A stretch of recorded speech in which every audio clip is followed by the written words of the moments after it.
नित्यानन्द परमशिवोऽहम् ॐ नित्यानन्द परमशिवोऽहम् ॐ नित्यानन्द परमशिवोऽहम् ॐ नित्यानन्द परमशिवोऽहम् ॐ नित्यानन्द परमशिवोऽहम् ॐ नित्यानन्द परमशिवोऽहम् ॐ नित्यानन्द परमशिवोऽहम् ॐ नित्यानन्द परमशिवोऽहम् ॐ नित्यानन्द परमशिवोऽहम् ॐ नित्यानन्द परमशिवोऽहम् ॐ नित्यानन्द परमशिवोऽहम् ॐ नित्यानन्द परमशिवोऽहम् ॐ नित्यानन्द परमशिवोऽहम् ॐ नित्यानन्द परमशिवोऽहम् ॐ नित्या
Nityanandam, please relax.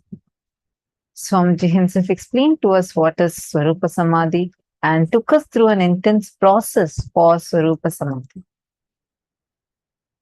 Swamiji explained to us about the state and space of Samadhi too, and what you need to be doing.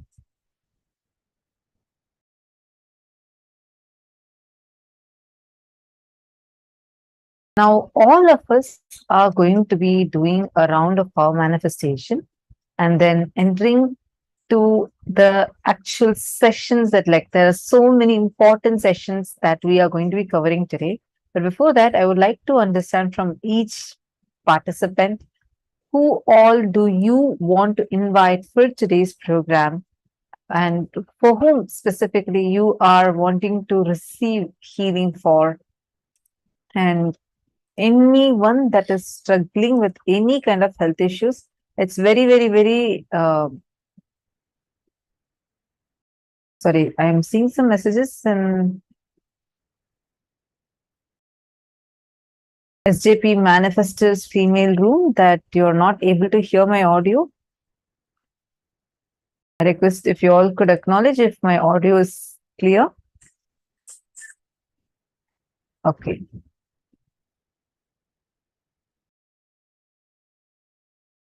Thank you, Mom Madeline.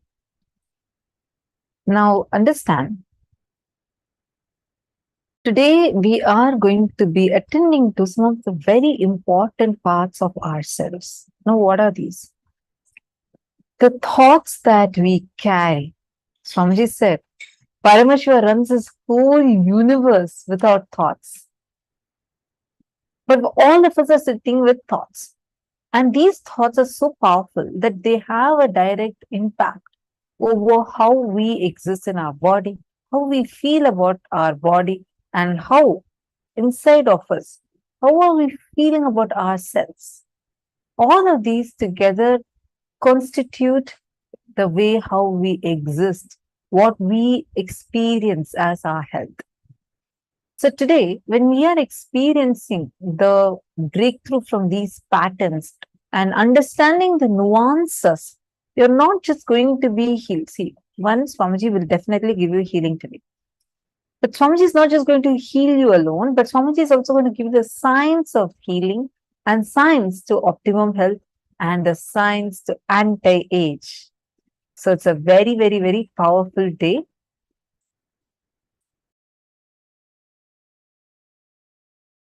May I request all the participants to take a few minutes and quickly invite any of your family members or friends, whoever you want to invite and receive healing for.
All of you ready?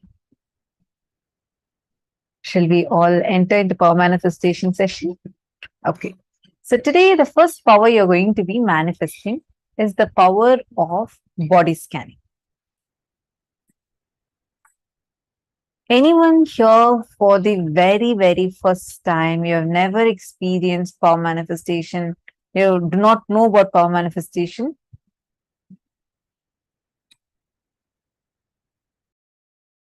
if any of you are here and you've never had a body scanning, you've never experienced it, please just let us know in the chat. Okay, so now with this process that Swamiji has just done for all of us, we are going to be manifesting the power of body scanning. Please connect with any person within the program, and you're going to first intensely radiate the intense love and oneness as Swamiji. First, ask the partner's consent whether you can scan their body, and you're going to just intensely be in that oneness with Swamiji, and close your eyes and just start with that oneness. Ask Swamiji to reveal to you what is the issue that the person is having. Swamiji himself will reveal to you in your third eye. You will sometimes, first it will start as you will actually feel it in your body. Many times when I do body scanning, I feel it like if someone is having a back pain. I suddenly feel like I want to go through the pain, but I would definitely feel there is something on the back, lower back here in this particular point. There is an intense pain. Like you'll physically feel it. Sometimes you'll actually see just some words appearing. And as you keep doing, you will start seeing clearly, like how you can actually, like an X-ray machine, and much clearer than that, you will actually see the scan of the internal organs. All right. So sit now and let's start a power manifestation. Once you're scanning, whatever you're getting, type it as one full message and then send it to the partner. Let us start now. Anyone here for the very first time? Okay. So now please start. Connect with the partner within the program. Nityananda Paramashivoham. Om Nityananda Paramashivoham. Om Nityananda Paramashivoham. Om Nityananda Paramashivoham. Om Nityananda Paramashivoham. Om Nityananda Paramashivoham. Om Nityananda Paramashivoham. Om Nityananda Paramashivoham. Om Nityananda Paramashivoham. Om Nityananda Paramashivoham. Om Nityananda Paramashivoham.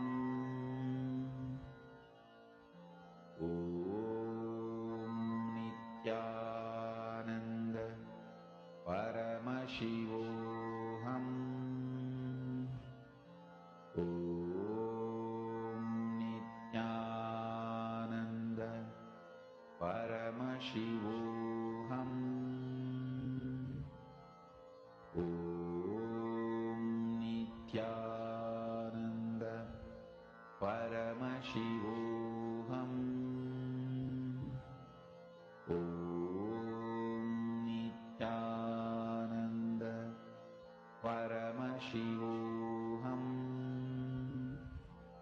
Om Nityananda Paramashivoham.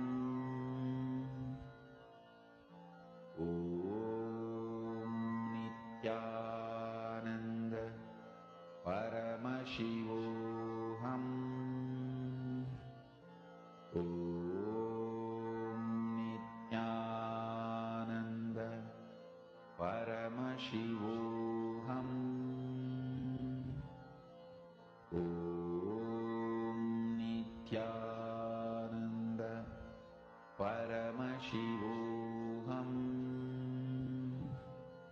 Om Nityananda Paramashivoham. Om Nityananda Paramashivoham. Om Nityananda Paramashivoham. Om Nityananda Paramashivoham. Om Nityananda Paramashivoham.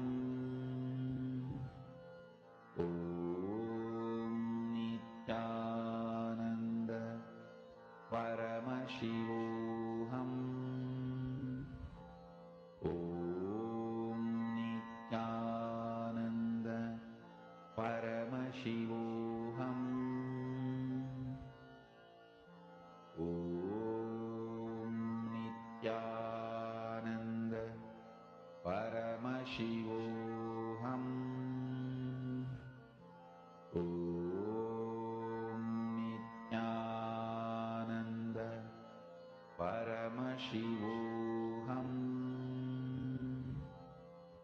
Om Nityananda Paramashivoham. Om Nityananda Paramashivoham. Om Nityananda Paramashivoham. Om Nityananda Paramashivoham. Om Nityananda Paramashivoham. Mahamahāvāgya, spiritual lullaby for samadhi, and Suprabhatam, wake up call, wake up song for Paramashiva. This Mahamahāvāgya is spiritual lullaby for you to fall into samadhi. Suprabhatam, wake up song for Paramashiva to wake up in you. Just remember this one powerful cognition. This Mahamahāvāgya puts me in samadhi. This is spiritual lullaby for samadhi, and Suprabhatam, wake up song for Paramashiva in me, for Paramashiva to manifest. With this one spiritual powerful cognition, chant this Mahamahāvāgya.